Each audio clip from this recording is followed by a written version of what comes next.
Olá, minha gente! Como prometido, hoje eu trouxe para vocês a organização. Hoje não é da mesada, né? Hoje é do salário. A organização do salário. E eu trouxe para vocês os envelopinhos. E eu queria já dizer que isso não é uma regra a ser seguida. É, Cada um tem que adequar conforme a sua realidade. Então, são sugestões e não regras claras, definidas, que não possam ser mudadas, não. É, Os envelopes já tem cada um com sua porcentagem, porque esses envelopes já são que eu uso de mensalmente, né? Então eu não fiz eles para trazer para o vídeo, eles já fazem parte da minha organização. E aí eu só vou passar para vocês um pouquinho de cada um e também falar um pouco da minha experiência para conseguir chegar até aqui utilizando essa técnica. Como eu já tinha citado lá no videozinho das crianças, né? Na organização da mesada, a gente tem os 10% para a liberdade financeira. E com os adultos não é diferente, né? É a galinha dos ovos de ouro, é aquela que nós vamos usar somente no futuro, ela não é para ser utilizada agora. E você pode viver futuramente com os rendimentos que ela te trazer, né? Os juros compostos, mas não utilizar ela para saque, para alguma meta, não. Ela é sempre para estar lá guardadinha e você usar os ovinhos e não a galinha dos ovos de ouro. Já os 10%, que é para despesas de longo prazo, também é uma forma de investimento. Então, quando a gente for juntar os dois, a gente vai saber que nós temos 20% do nosso salário para reserva, né? Para pensar assim no futuro. Essa poupança de longo prazo, ela é um recurso, eu não sei se vocês têm reserva de emergência, mas vocês podem pensar como ela é utilizada também para as metas, são às vezes até metas grandes, né? Algo que você queira comprar, que, que seja uma meta maior, pode também ser utilizado para reserva de emergência. Então, o que é orientado à reserva de emergência é que a gente tem uma porcentagem de valor que dá para ser vivido dentro de 6 meses. Então, você calcula o que, que você gasta, né, dentro de um mês e multiplica por 6 para saber o valor certinho que deve ser a sua reserva. É importante ter essa reserva, porque quando tem alguma necessidade, você não precisa recorrer a empréstimos e ou alguém, e que às vezes seja algo muito urgente que não possa esperar, e também tem que saber até como você vai investir esse valor, como você vai guardar esse valor. E aí eu, né, dou uma sugestão que seja um Selic, que é onde você consegue resgate, ou um CDB com liquidez diária, e tem que ficar também atento aí a, o saque, né? Que tem que ser feito em qualquer dia, independente se for dia útil ou não, que às vezes você precisar no final de semana, dependendo de um tipo de investimento, não consegue sacar.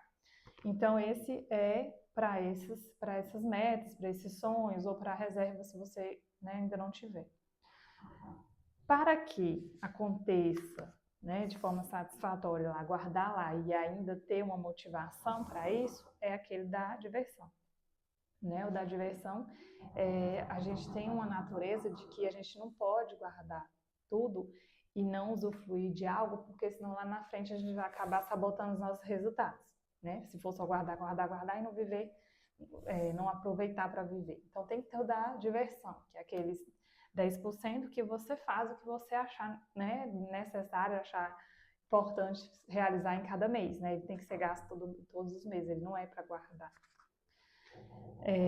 Tem os 10% da doação. Eu já vi alguns estudos que não têm a doação, mas eu achei bem interessante e acredito que quando você ajuda outras pessoas, mais você terá condições de receber e abençoar outras pessoas, né? Então, a gente tem que pensar não só em nós, mas também em ajudar de alguma forma, alguma ação, alguma instituição, alguma causa, alguma coisa que esteja acontecendo, uma oferta, da forma que vocês acharem necessário, mas entender que não deve ser usado com você, deve ser usado com o próximo. Outros 10% são da instrução financeira, e é onde entra aqui que a gente tem que estar investindo sim em conhecimento, todos os meses em conhecimento. Então, entre esses 10% para isso, outra vai, né, muito assim do que você define mais. Exemplo, cursos, é, é, materiais de estudo, livros, pode ser utilizado com esse recurso que é da instrução financeira.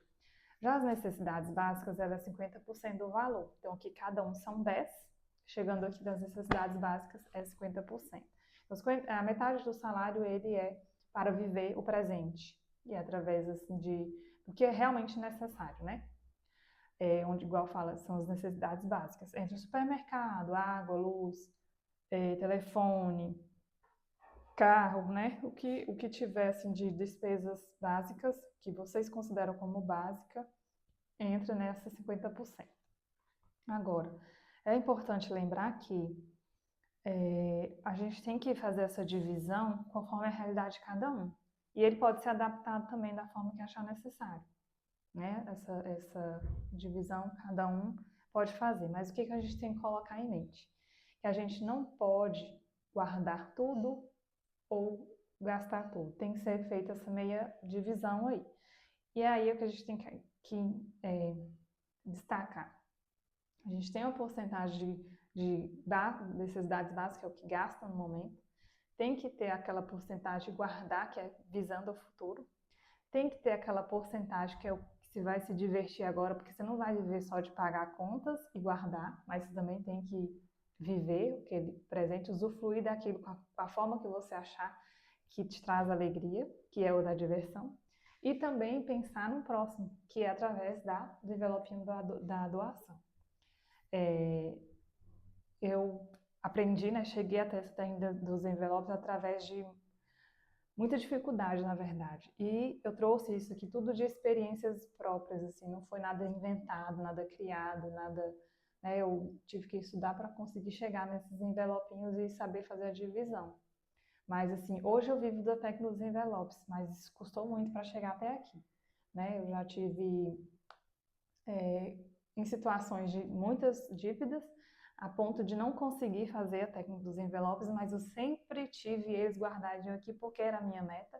E aí depois que eu tive clareza de tudo que eu tinha de cursos, de coisas que eu precisava acertar primeiro antes de usar a técnica, foi que eu consegui chegar. Então aí eu coloquei numa planilha, né, o que eu tinha de contas, e aí quando eu fiz essa soma aí o valor estava bem alto. Então primeiro eu tive que quitar tudo para depois começar a técnica. Mas eu acredito que, dependendo, pode ser que consiga dosar aí um pouquinho,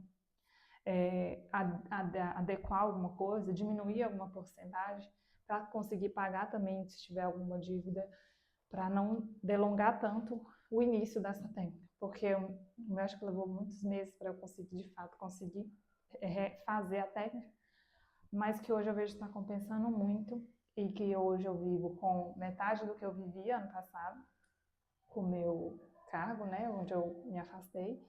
Hoje eu vivo com menos da metade do que eu tinha e hoje eu consigo ver melhor os meus resultados e consigo até ver sobrar coisas que não tinha antes. Porque quando a gente tem aquela coisa de que eu tenho todo mês, eu tenho todo mês fixo, acaba que a gente faz dívidas parceladas e quando a gente para analisar, realmente analisar às vezes até maior do que o que a gente ganha, né? A gente gasta mais do que a gente ganha. Então por isso que a gente não vê sobrar. Não vê assim para divertir. Quando você acha que você está divertindo, você meio que tem uma culpa de estar divertindo com aquele valor porque você tem contas a pagar. Então quando você organiza de fato a vida financeira e começa a viver separadinho, né? Cada coisa em seu lugar, o que você pode fazer com cada coisa, se torna mais leve e divertida essa forma de administração. E é isso.